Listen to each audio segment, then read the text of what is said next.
deuxième des choses, lorsque vous traversez un moment difficile, il faut toujours oublier le passé. Très souvent, lorsque nous sommes dans des problèmes, notre problème, ce n'est pas vraiment l'avenir. Notre problème, c'est qu'on reste toujours figé sur les erreurs du passé, figé sur les échecs du passé. Des fois, tu ne conçois pas l'avenir parce que tu restes longtemps sur le passé, sur ce que tu es en train de vivre. Sachez-le, aussi longtemps tu regardes le présent, tu ne pourras pas construire le futur. Je dis quelque chose, aussi longtemps tu regardes le présent, tu ne pourras pas construire le futur. La plupart d'entre nous, on est figé sur le présent, sur la situation présente. Je n'ai pas de travail. Oh non, je suis malade. Oh, je suis dans cette situation. Aussi longtemps tu vas te voir là, dans le présent, tu as fermé la porte du futur. Le futur, c'est oublier d'abord le présent et construire une pensée pour le futur et dire comment je vais faire. Dès lors on se pose des questions, comment je vais faire, le futur comment. Mais dès lors on se pose des questions, pourquoi je suis là, je resterai dans le présent. Lorsqu'on est dans le problème, on ne se pose pas des questions, pourquoi je suis dans le problème, mais on se pose des questions, comment je vais faire pour sortir du problème. Et Dieu, le Dieu que nous servons, c'est un Dieu qui nous demande d'oublier le passé. Le christianisme est une affaire d'oubli du passé. La Bible dit si quelqu'un est en Christ est devenu une nouvelle création. Les choses anciennes sont Dieu. Dans le christianisme, nous oublions le passé. Plusieurs personnes sont attachées à leur passé. Plusieurs personnes sont attachées à leurs échecs. Les femmes qui pouvaient servir Dieu, à cause des avortements, vous ne voulez pas. Je ne suis pas digne. Dieu ne me voit pas bien. Le Dieu là, il te dit d'oublier le passé. Dieu ne tient pas compte de tes erreurs du passé. C'est un Dieu futuriste. C'est un Dieu qui a un futur pour toi. Il dit dans Jérémie 29, 11, je connais le projet que j'ai formé. Le projet, ce n'est pas pour le passé, c'est pour le futur. Naomi est attachée à son passé. Regardez Naomi, elle veut amener son passé là où elle partait. Dieu lui dit non, il faut oublier le passé. Dieu est en train de parler à Naomi. Et je crois que vous comprenez quand je parle de Naomi. Je ne parle pas de la Naomi de la Bible. Je parle de chacun de nous ici. Ce matin, nous sommes des Naomi. Nous sommes dans des situations qui ne disent pas son nom. Beaucoup d'entre vous, vous avez des problèmes que vous ne pouvez pas expliquer aux gens. Même au pasteur, tu ne peux pas l'expliquer parce que personne ne va te comprendre. Des fois, pour ton respect, tu préfères le garder dans le cœur. Tu ne veux pas qu'on te juge encore. Même si j'explique cette situation au pasteur, la première des choses, il va crier. Il va me dire comment tu as pu faire cela. C'est pas possible, oui, parce que je suis un homme. Mais Dieu n'est pas comme ça. Dieu ne te jugera pas. Moi, je peux te juger tant que pasteur. Je peux te dire, tu es une fille de la chorale, comment tu peux faire ça? Tu as l'intercession, comment tu peux avoir ça? Mais Dieu ne te regarde comme ça. Dieu te dit seulement, oublie le passé. Si tu peux continuer à marcher, je vais te donner un avenir. Et je le sais au plus profond de moi. Nous avons des gens ici, au son de ma voix. Vous avez des situations très compliquées. Et c'est honteux de le dire. C'est honteux de le répéter. Mais j'aimerais te dire, confie-toi à l'Éternel.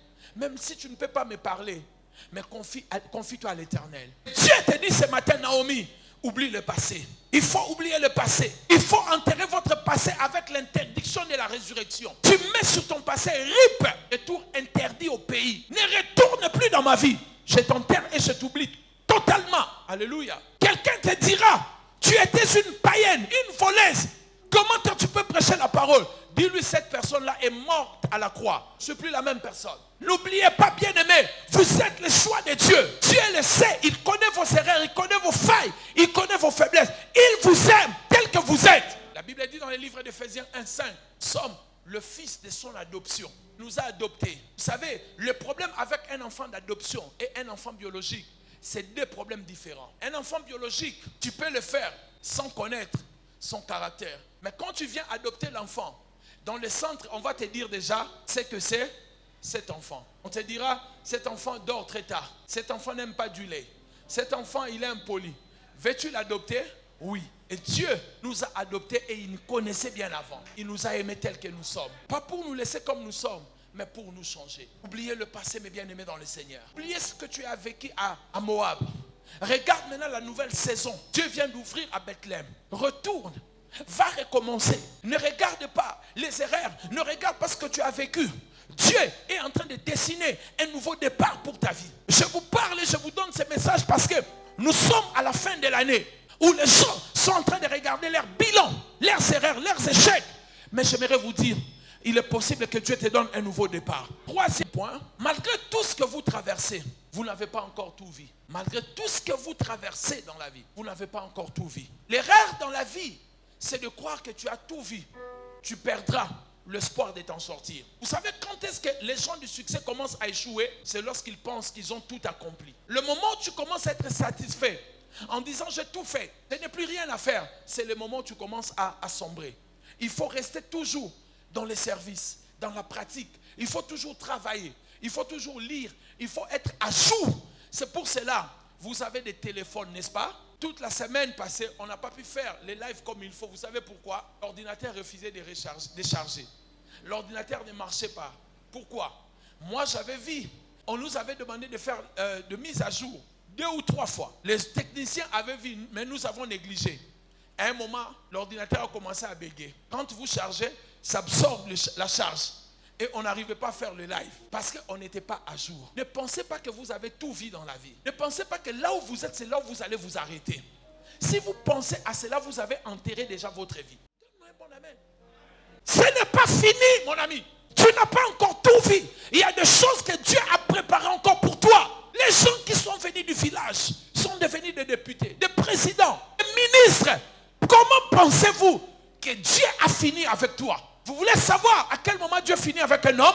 C'est quand la personne ne ressuscite pas après la mort. Parce que même quand tu meurs, Dieu peut te ramener à la vie. Dieu n'a pas fini. Naomi présente à sa belle-fille ou à ses belles-filles. Regardez tout ce que j'ai. Qu'est-ce que j'ai? Je n'ai plus rien. Pourquoi voulez-vous vous attacher à moi? Dieu m'a laissé vide. Mais Naomi ne connaissait pas comment sa vie allait finir. Il faut aller lire la fin de la vie de Naomi pour comprendre comment Naomi était égayée. Tu n'as pas encore tout vu.